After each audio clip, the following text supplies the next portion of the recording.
Hey guys, today I'm going to be reading chapter 3 in Serafina and Twisted Staff.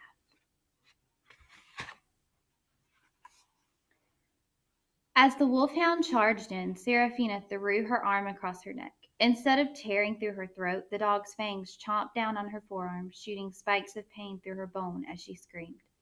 The second dog pressed in for the killing bite, but a fist-sized stone slammed into its head, knocking it back. Then another stone hit one of the other dogs, and it whirled to defend itself. "Ha!"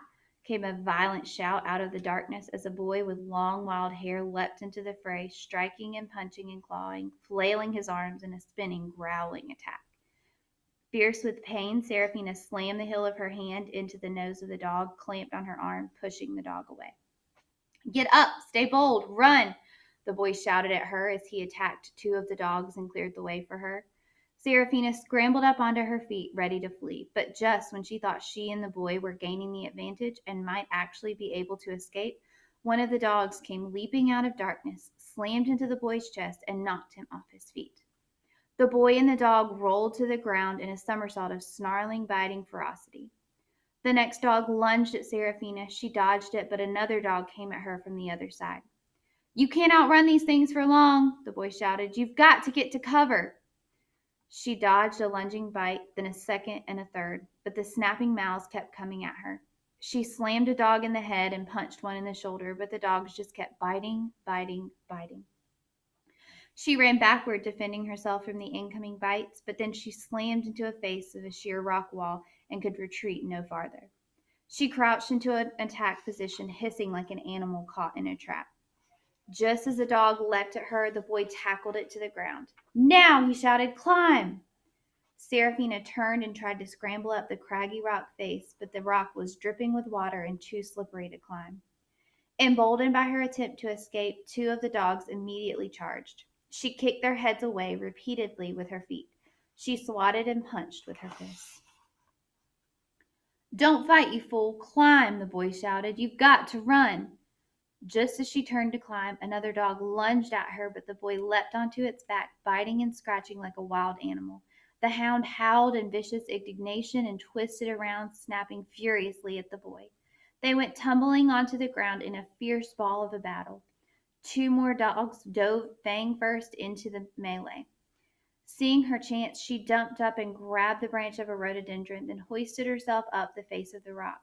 She quickly found a foothold in another branch. Using the rhododendron bushes as a ladder, she climbed as fast as she could up the cliff. "Try that, you handless mutt!" When she had climbed out of the reach of the dogs, she looked back. Two of the dogs ran back and forth at the base of the cliff, growling as they tried to find a way up.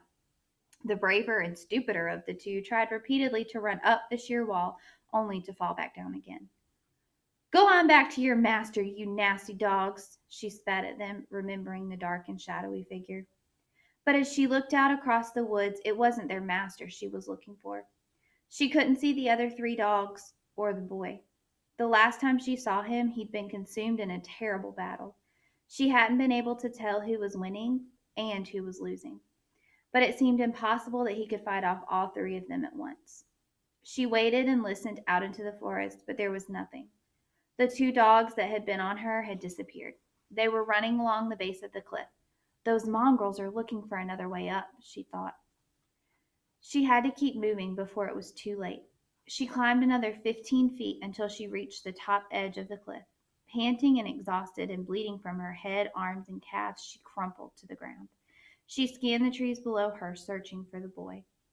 She looked and looked, but there was nothing moving out there, nothing making a sound. How had they moved away from her so quickly? Was the boy all right? Did he get away? Or was he hurt? She'd never laid eyes on the boy before, never seen anything like him, the way he moved and fought. He had brownish skin, a lithe, bustled body, and long, shaggy, dark brown hair. But it was his speed and his ferocity that struck her most. She reckoned he must be one of the local mountain folk like her pa, who were well known for being tough as nails and twice as sharp. But the boy had fought as hard as a rabid bobcat. There was something almost feral about him, like he'd lived in these woods all his life. She stood and scanned the terrain behind her, flat, rocky ground and a thicket of shrub-like vegetation leading down into a larger ravine. She was pretty sure she knew where she was and how to get home, but she turned and looked out over the cliff again. The Pharaoh boy had saved her life. How could she just leave him? The pain of the bites and scratches she suffered in the battle burned something fierce, like sharp, twisting barbed wire, puncturing her flesh. Blood dripped down into her eyes from the wound to her head. She needed to get home. She looked out across the tops of the trees in the direction she had last seen the boy. She waited, listened, thinking she'd hear signs of a battle or maybe see him looking up at her. Or, God forbid, she would see his bloody, torn body lying lifeless on the ground. Don't fight, you fool, climb! His words came ringing in her ears like he was still there. Run! He shouted. Should she flee like he told her to, or should she look for him like she wanted to? She hated making noise, making herself known to whatever lurked in the forest around her, but she couldn't think of anything else to do. She cupped her hand around her mouth and whispered, Hello, can you hear me? Over the tops of the trees. And then she waited. There was nothing but the crickets and the frogs and the other sounds of nights in the forest. She could feel the battle pound of her heart slowing down, her breaths getting weaker, and her arms and legs getting heavier. If she was going to make it home, she had to go soon. She didn't want to just leave him out there fighting on his own. She wasn't the leaving kind or the forgetting kind either. She wanted to talk to him, find out his name and where he lived, or at least know he was safe. Who was he? Why was he in the forest in the middle of the night? And why was he willing to leap into a pack of vicious dogs to defend her? She whispered once more out into the trees.